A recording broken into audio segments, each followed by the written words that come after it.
Hi, today I want to share with you 7 ways to make miniature plates with clay. I made a few of them earlier on using this method as containers for some cakes, and I made them into earrings, 2 pairs of earrings, and both pairs have been sold to a customer.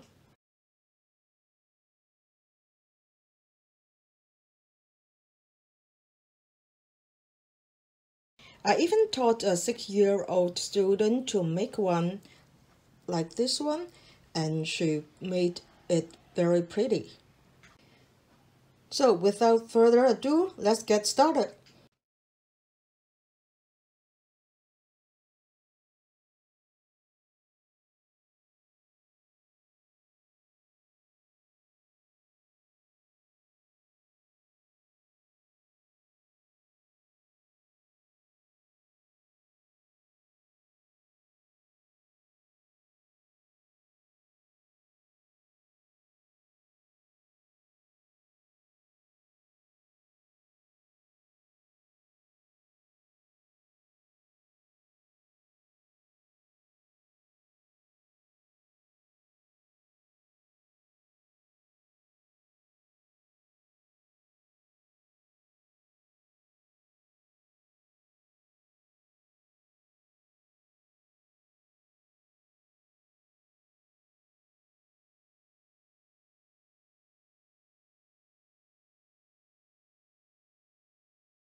The differences between these 3 are that for the first one, I used fingers of both hands and do a tearing motion. For the third one, I just snipped the very edge with my fingers with a slight twisting action. And for this one, I turn it over to the back because I find that when I do the twisting action, this would be easier, but have the upside facing myself, I can't turn so much. I find that when I have the back facing myself, I can turn better. So this is the way that I did the plates that I showed in the photos, the earrings.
I hope you like my sharing today. Thanks for watching. Bye!